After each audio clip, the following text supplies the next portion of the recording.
Kang Mas Muhammad Rizik Syihab. Karena kami akan menghadirkan kitab karya leluhurnya yang bernama Tuhfatul Ahbab wa Tadhkiratu Ulil Albab. Ini kitabnya. Kitab ini terus disalin, dinukil, diulang, disampaikan terus-menerus kepada generasi ke generasinya mereka sampai sekarang ini. Sehingga ini kitab ya termasuk bagian daripada doktrin yang harus dijadikan pegangan dan pedoman bagi para habib dan dzurriyyahnya ila yaumil qiyamah. Ini sangat berbahaya karena sudah mengarang sebuah kitab yang isinya adalah sebuah doktrin turun-temurun, dilestarikan, disampaikan, dan bahkan tidak hanya untuk internal Ba'alawi saja, tetapi juga untuk orang-orang awam yang ajami, yang selain dari klan mereka. Nah, ini harus kita sampaikan ya kepada mereka ya, dan juga kepada saudara-saudari kita semua bahwa habaib itu memang menentang dan menantang ajaran Rasulullah Shallallahu Alaihi Wasallam. Kenapa saya berani mengatakan itu? Karena memang buktinya ada di dalam kitab Tuhfatul Ahbab ini. Ada doktrin yang sangat mencolok yang perlu kami garis bawahi, bahwa doktrin keyakinan ini benar-benar menantang dan menentang ajaran ilahi yang disampaikan dibawa oleh sang Nabi. Karena apa? Isi dari doktrinnya itu berbahaya, yakni orang yang sudah mati di alam kubur, di alam barzah, itu masih bisa diterima taubatnya. Selama ini kita kan memahami bahwa taubat itu ya malam yughargir, selagi ya nyawa masih ada di kandung badan kita dan nafas kita ya belum sampai ke tenggorokan. Malam yughargir, nggak sampai ngorok seperti itu. Dan setiap umat manusia itu akan terputus amaliyah, ubudiyah, segala macam tingkah polahnya sampai dia meninggal dunia, ya, kecuali 3: sedekah jariyah, ilmu yang bermanfaat, dan anak yang saleh. Tetapi ini ada doktrin yang berbeda, yakni panjenengan nanti buka bersama kitab Tuhfatul Ahbab halaman mulai 225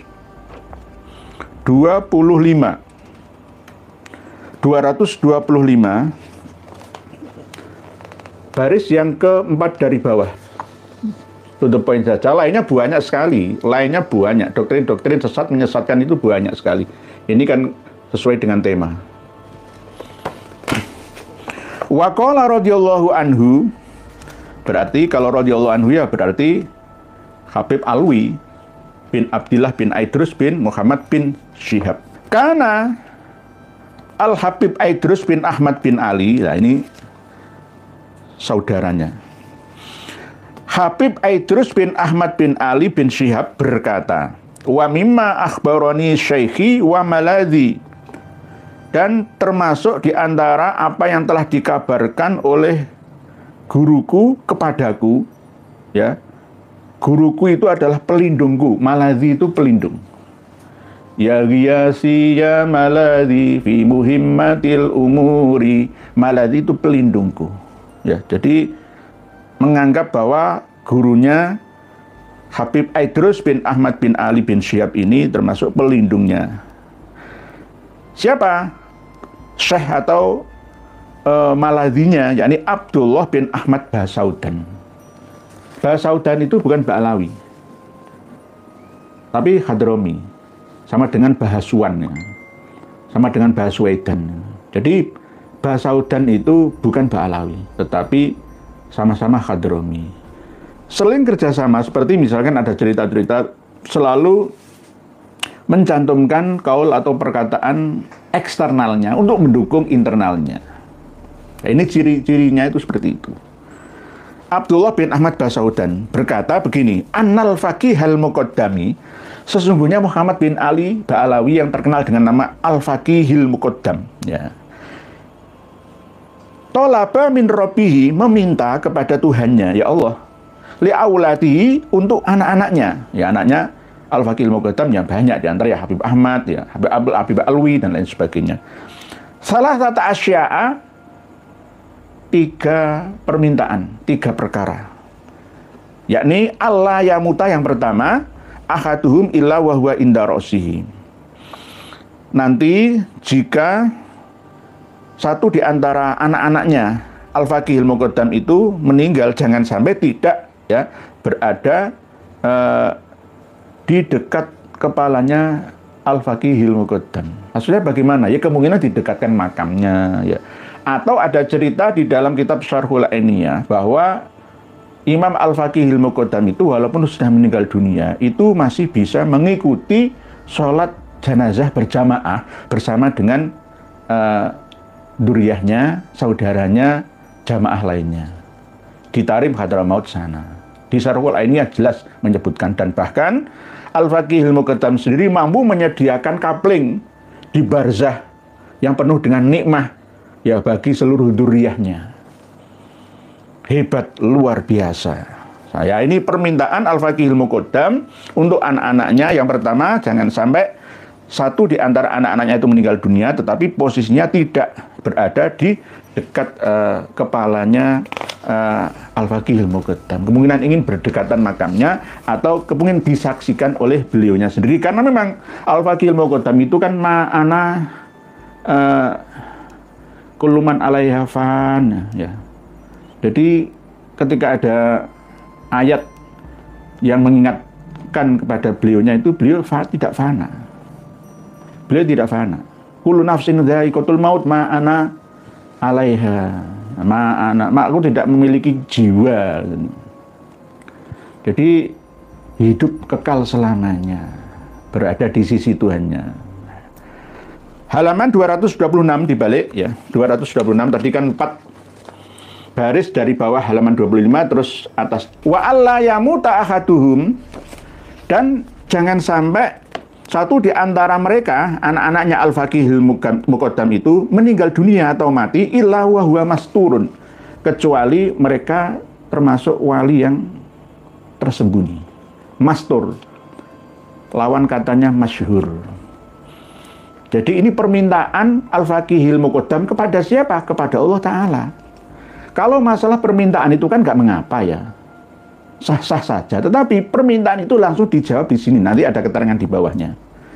Jadi yang pertama, jangan sampai anaknya meninggal dunia tapi tidak dekat ya, di dekat kepalanya ayahnya. Jangan sampai ya jauh dari pantauan ya ayahnya. Ini Al-Faqihil Muqaddam. Dan yang kedua, doa permohonan Al-Faqihil Muqaddam kepada Allah, jangan sampai salah satu di antara anak-anaknya itu nanti meninggal dunia tetapi tidak termasuk kategori wali mastur. Ya, ini harus jadi wali yang mastur ya. Terus yang ketiga, wa antu qbala taubatuhum walau fil qabri. Wa antu qbala taubatuhum walau fil qabri. Dan taubatnya anak-anaknya Al-Faqihil Muqaddam ya, itu diterima oleh Allah Ta'ala walau berada di kuburan, walaupun sudah meninggal dunia.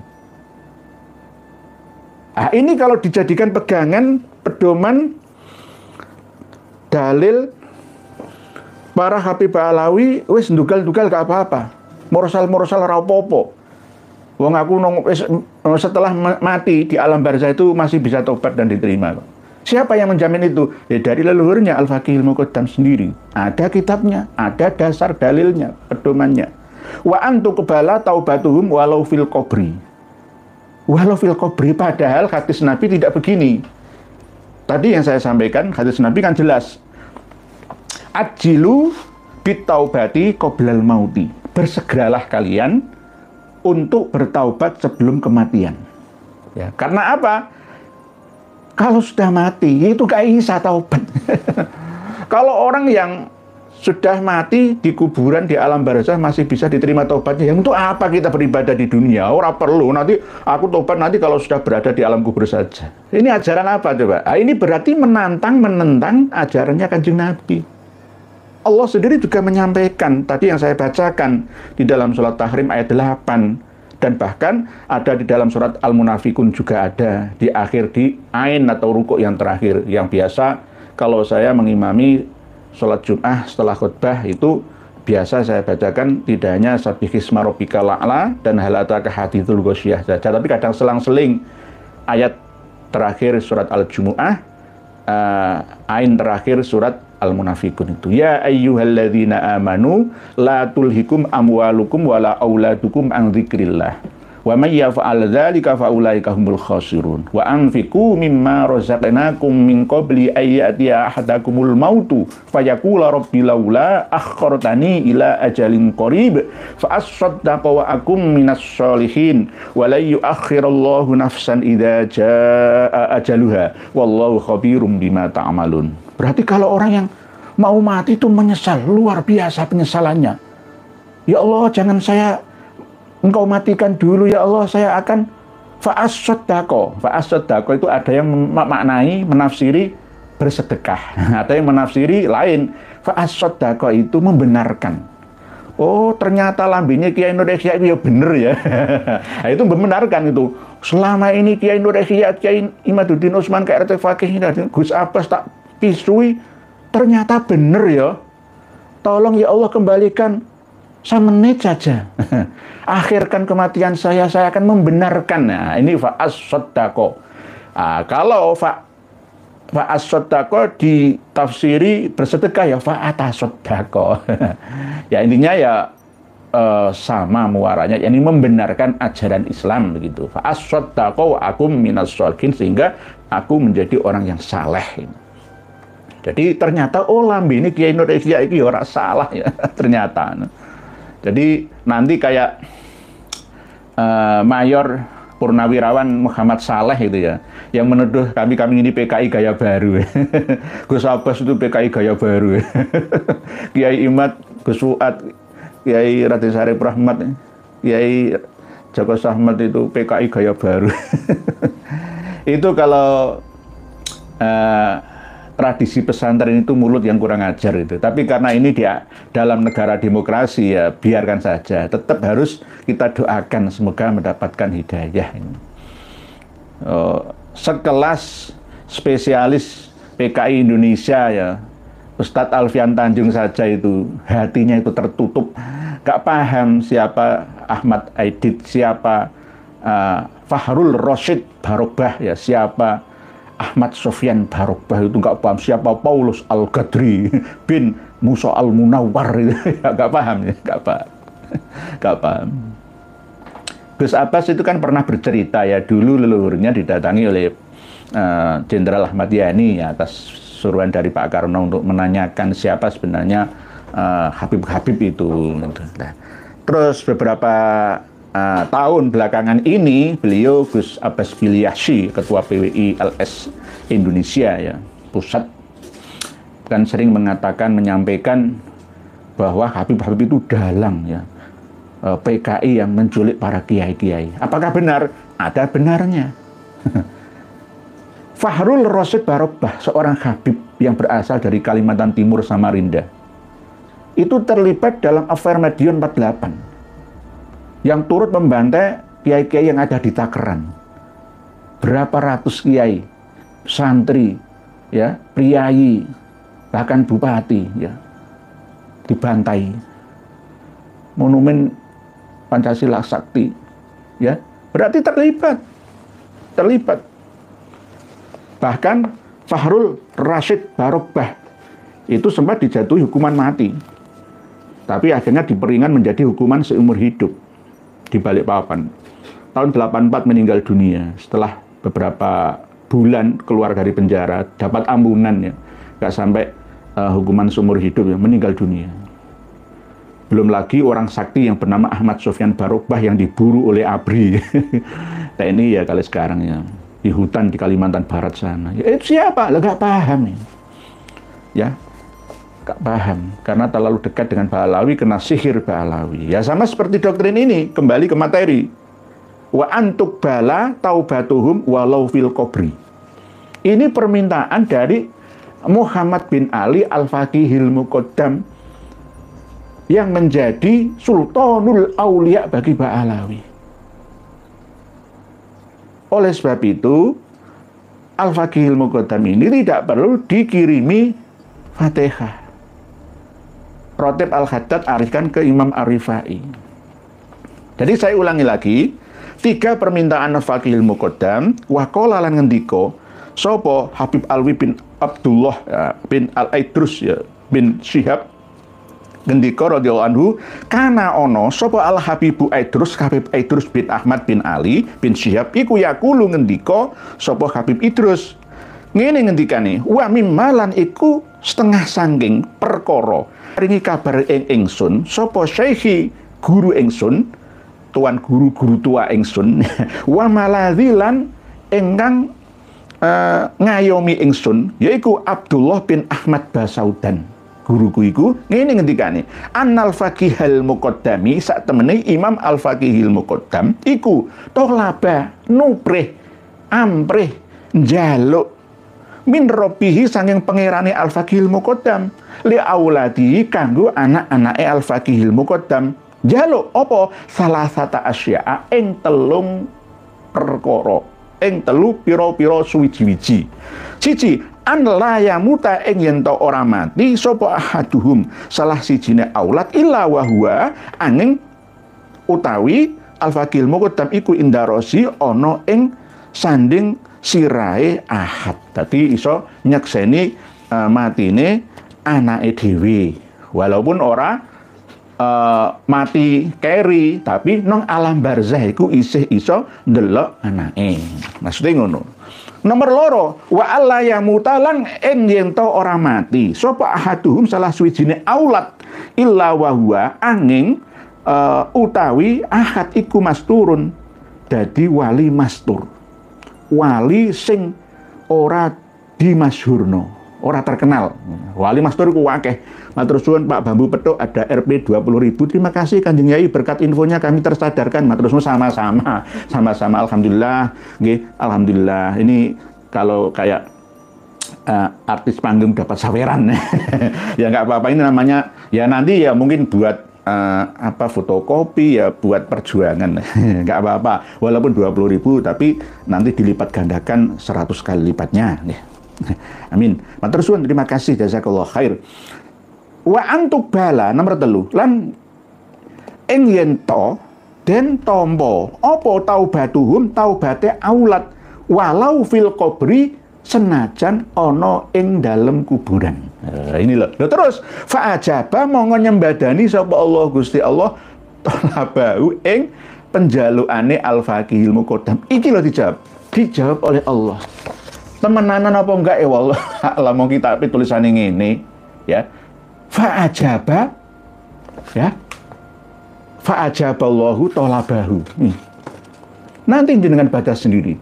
Ini musyawarahkan dengan anggota Majelis Ulama Indonesia, Kementerian Agama dan Dirjen ya, Bimas Islam, Bimbingan Masyarakat Islam, semuanya sampai Muhammadiyah, NU persis semua sampai Al Khairat ya. Ya, fa'ajaballahu talabahu.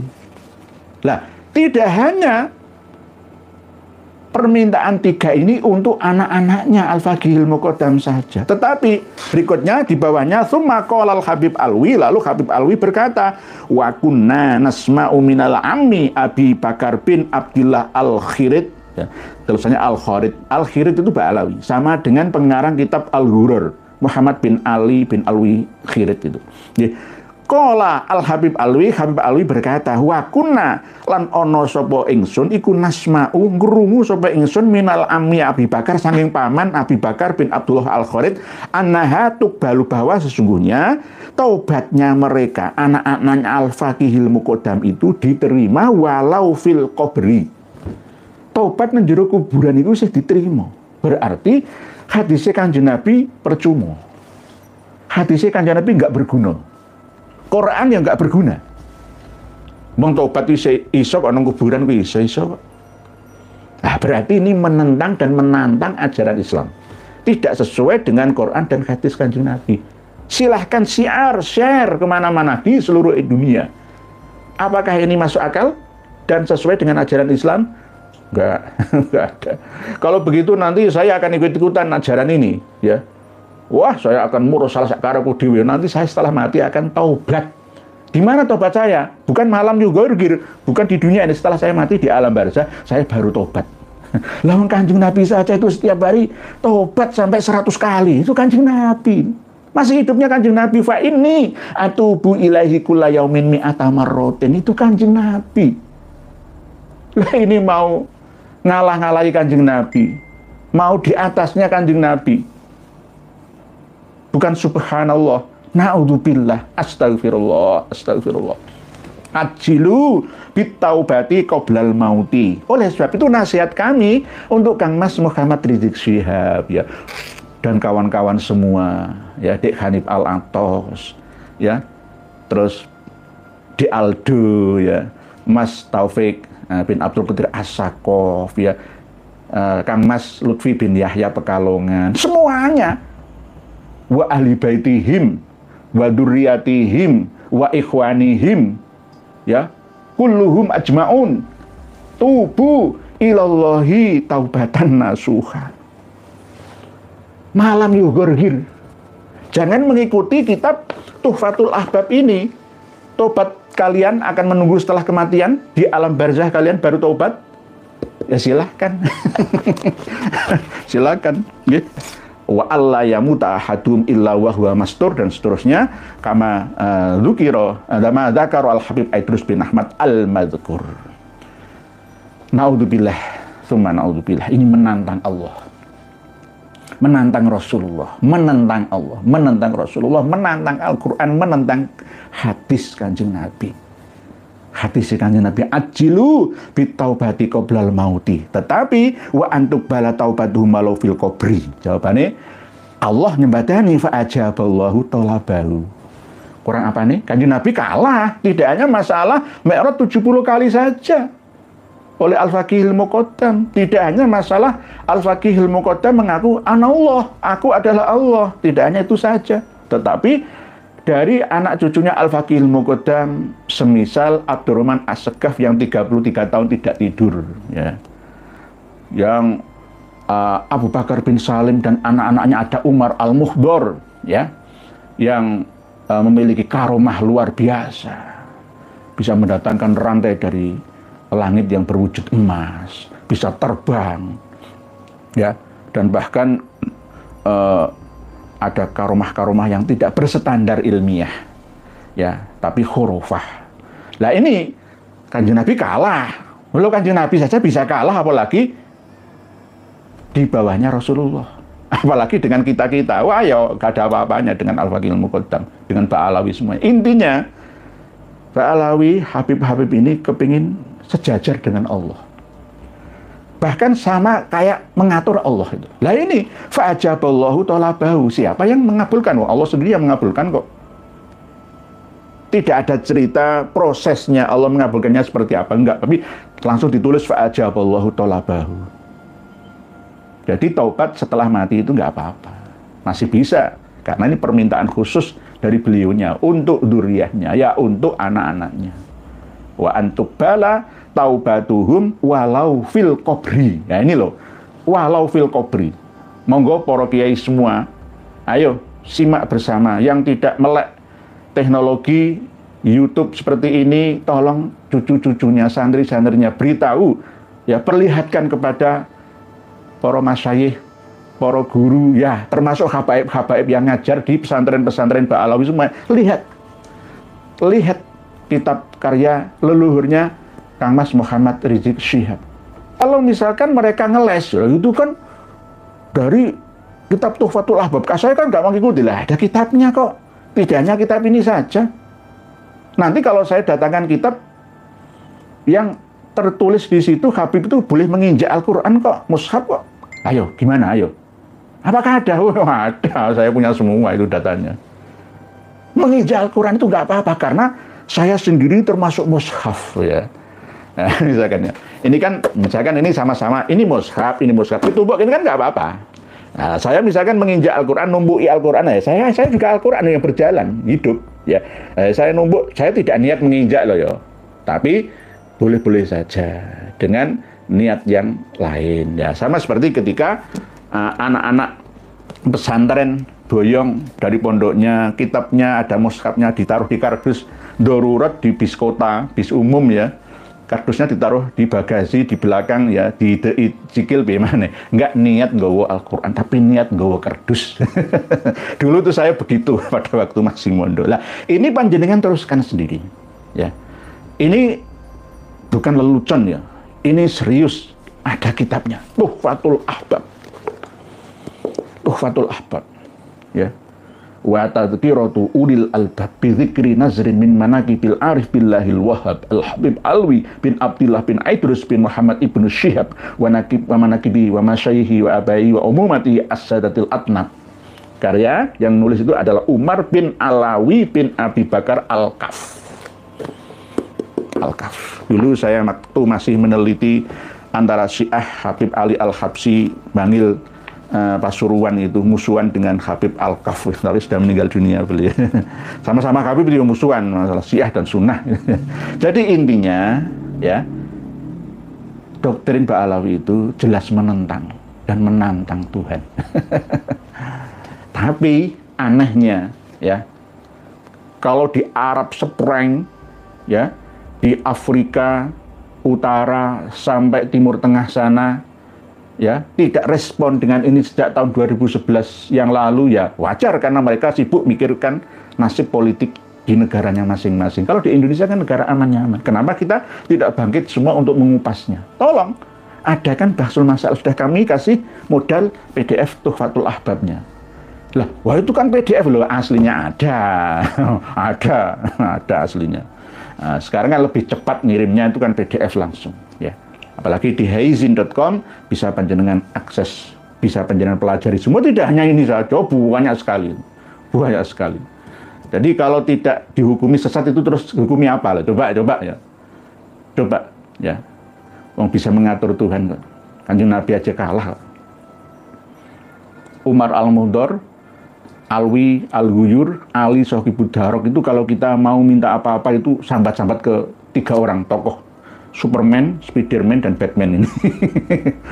Langsung dikabulkan doamu. Oleh sebab itu, kalau ingin menyerang saya di Aldo, Kang Mas Muhammad Rizik Syihab, ya, dan di Hari Palatos, sebut 3 nama Superman ini. Superman, ya, Spiderman, dan Batman ini.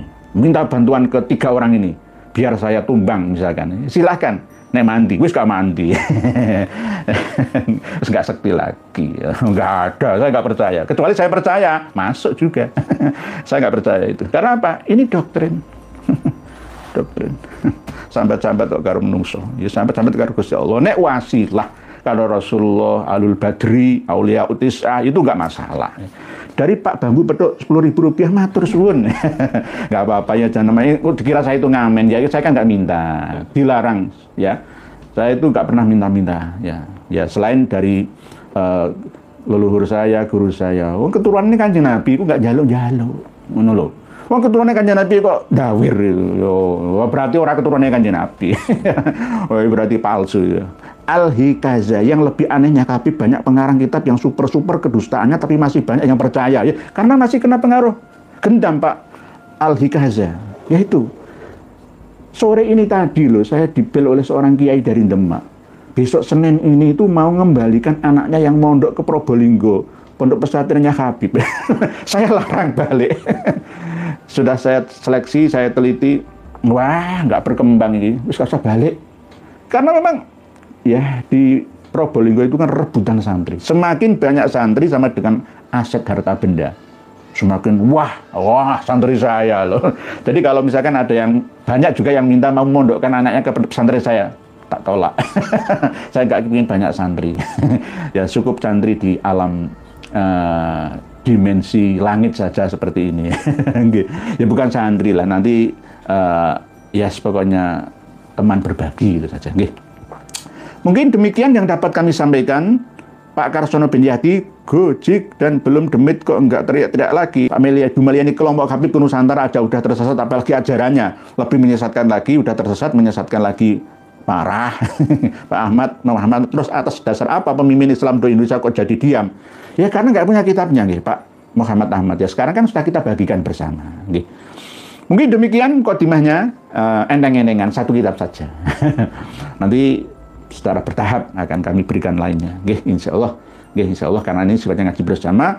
Satu kitab ini 412 halaman sebenarnya. Nanti jenengan kaji bersama. Uslub bahasanya tidak terlalu sulit memahaminya. Mudah kok bahasa-bahasanya. Bismillahirrahmanirrahim. Bismillahirrahmanirrahim. Pak Huda Lutfian. Ya. Kadang-kadang admin saya itu kadang-kadang ngantuk ya. Kadang-kadang itu dilewati ya. Pak Huda Lutfian, Malang, HS hadir ya. Malang. Malang itu Jawa Timur. Tapi kalau Magelang itu Jawa Tengah. Ya, sama Magelang itu selatannya Semarang, ibu kota Jawa Tengah, Malang, selatannya Surabaya, ibu kota Jawa Timur. Artinya hampir sama. Malang tuntas ya, Magelang dalan tengah dalan. Nah, nanti kami bahas lagi. Pak Hari Agus, assalamualaikum waalaikumsalam. Derek ngaos, semoga pagi selalu sehat. Amin, matur suwun. Sama-sama kita ini berbagi, sama seperti dosen di perguruan tinggi. Jadi sama-sama. Ini zamannya berbeda. Pak Revangga, enggak kok. Ini jangan salahkan saya. Ini nanti adminnya. Pak Servis Teknik. Tadi Pak Servis Elektronik tadi yang ngirim ya. Maaf Pak Kiai, mau nanya, apakah para Habib Ba'alawi disunat enggak? Soalnya belum pernah dengan mengadakan hajatan. Disunat. Tapi jarang ngundang eksternalnya, kecuali tokoh-tokoh penting saja. Disunat juga. Yang enggak disunat itu lah ya sebagian Tionghoa sama Eropa kan ya, yang enggak Muslim. Tapi kalau habaib itu disunat juga. Karena ini termasuk ajaran atau milatan Nabi Ibrahim. Inna summa auhayna ilaika anit tapi millata Ibrahim hanifa. Jadi sunat tetesan tetaan selaman khitanan. Disunat Pak Servis Elektronik. Pak Revangga Banyuwangi. Ngapunten Yai, menurut saya Bapak Rizik Syihab ini adalah aib bagi umat Islam. Orang non muslim berdalih cucunya seperti itu, ya mungkin juga gak jauh dari kakeknya, dan buah jatuh tak jauh dari pohonnya. Inilah Pak Revangga. Ini loh, kadang-kadang kita ini merasa malu. Dalam hukum alam yang ada, sunatullah itu ya seperti ini. Ada pepatah atau kata mutiara itu tadi. Buah jatuh tak jauh dari pedagangnya di pasar. Kalau di kebun, di hutan, buah jatuh tak jauh dari pohonnya asalnya. Berarti Kanjeng Nabi Muhammad, ya, Sayyidina Hasan, Sayyidina Husain, ya, Ali Zainal Abidin, Muhammad Al-Bakir, terus Ja'far Shodiq, Ali Al-Uraidi, dan seterusnya sampai ke bawah terus sampai Rizik Syihab. Berarti karakternya yang ngono, Kanjeng Nabi karakternya yang ini. Podo iki lho bentuke putune kayak ngono. Bahari lho. Ben Sumet iki lho bentuke kayak ngono, akhlake kayak ngono, omongane kayak ngono. Ya berarti Nabi, Kanjeng Nabi ini umat Islam. Iku ya paling nggak jauh dari itu loh. Siapa? Ya kita nggak menyalahkan mereka karena memang faktanya begitu. Oleh sebab itu kita harus membela. Oleh sebab itu kebangkitan ulama Indonesia Nusantara ini untuk menjaga nama baik Nabi kita, menjaga kemurnian agama Islam kita, gitu loh. Jangan diputar balikkan fakta. Justru kita ini yang membela marwah harga diri Nabi kita yang dietrek-etrek, direndahkan, dilecehkan oleh mereka, gitu loh. Ngaku cucu Nabi tapi perilakunya nggak sesuai dengan Nabi, lah itu bagaimana? Itu malu. malu. Ora usah ngaku cucu Nabi, ngaku berandalan sekalian, gitu aja. Nggih Pak Revangga, bener jenengan analisa panjenengan ini tepat, memang sesuai dengan fakta. Jadi kita nggak menyalahkan, ya harus kita sadarkan semua, nggak begitu, gitu loh. Jadi mereka itu bukan cucu Nabi, gitu loh. Bik Bahar, Kang Mas Rizik Syihab itu bukan cucu Nabi. Lah ini berarti kita membela nama baik Nabi, gitu loh. Jadi pemahamannya seperti itu. Nggih, Pak Panggal terus. Kang Brot, assalamualaikum warahmatullahi wabarakatuh. Waalaikumsalam warahmatullahi. Cengkaring derek ngaos. Biasanya Bu Zeta nulis ya, enggak nulis sekarang. Mungkin ada halangan. Nggih. Cengkaring derek ngaos. Apa hujah terakhir yang bisa disajikan RA untuk menjawab pertanyaan-pertanyaan Kiai Iman? Walaupun mustahil hujahnya valid, Kipin ngeyel soalnya Kiai. Nggak akan bisa. Fa illam taf'alu walan taf'alu fattaqun narallati waquduhan nas wal hijarah uiddat lil kafirin. Tidak akan pernah bisa. Karena apa? Allah sudah membuka ya kedoknya. Kedok mereka. Oleh sebab itu, ini loh saran dari kami untuk terakhir kalinya ya, taubatan nasuha. Malam yughar gini. Nggih. Qoblal maut. Nggih. Jangan sampai mengikuti tufatul abab. Tobat ngono alam barzah wae. Ngajaran opo. Seorang pekerja pelacur tapi tetap sholat dan puasa. Terima kasih banyak, Yai.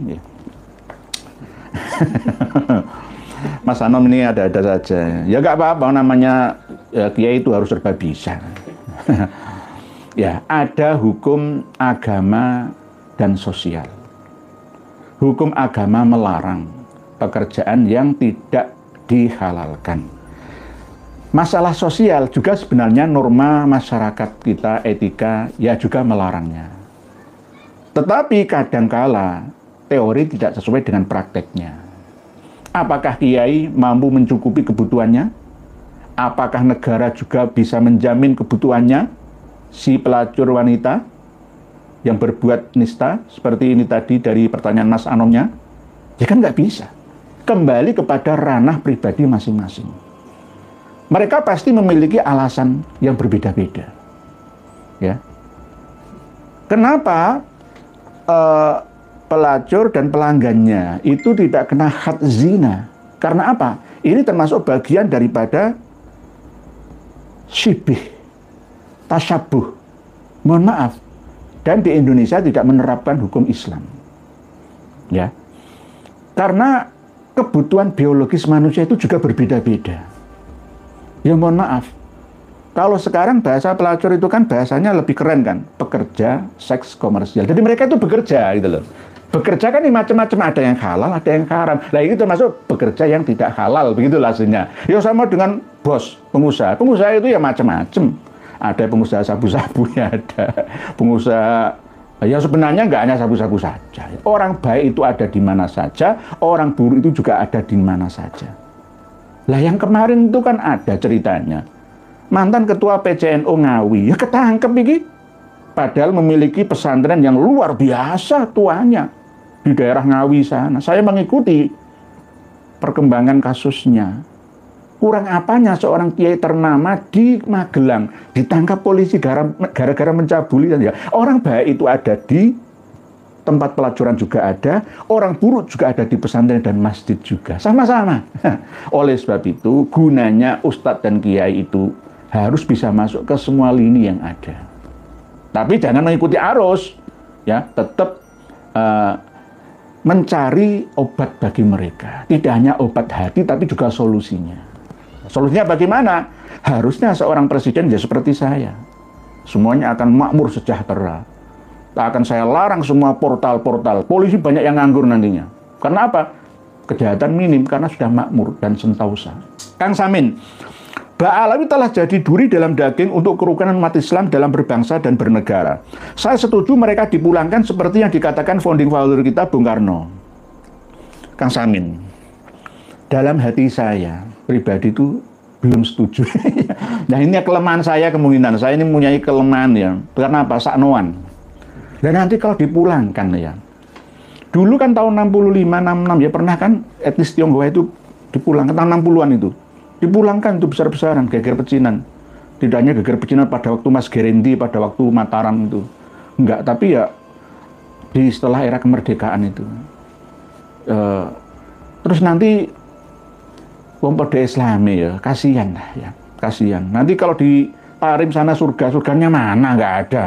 Makan apa di sana? Makan kapur? Makan apa di sana? Ya, ya pasir Tarim, pasir Inat itu mungkin ya. Jadi, Mungkin itu kelemahan saya, Kang Samin. Saya itu punya kelemahan itu, nggak mentoloan itu. Masih kami niat untuk sadarkan mereka itu. Tak rangkul, jangan tak pukul itu loh. Walaupun ini sudah gemes semua, para laskar-laskar itu ingin mengusir semua, tapi kalau bisa jangan. Saya masih menggunakan hadis Nabi, idal takol muslimani, ya, bisaifihima, falkotil wal maktul finnar. Tolong lihat dan dengar apa yang saya sampaikan ini, wahai habaib Alawi dan muhibinnya. Ketika dua orang Islam bertemu, bertempur, bertengkar, ya, maka falkotil wal maktul finnar, pembunuh dan yang dibunuh itu semuanya masuk neraka. Nah ini, jadi jangan berperang. Nunggu lagi saja kalau ada perang terbuka. Kita akan kalah ngelawan Amerika. Ngelawan Cina kita akan kalah. Karena apa? Oh, sudah diadu domba kayak gini, bisa kok diadu domba kita ini. Oleh sebab itu, sebelum diperangi oleh umat Islam Indonesia, ayo habaib Alawi dan muhibinnya sadar semua.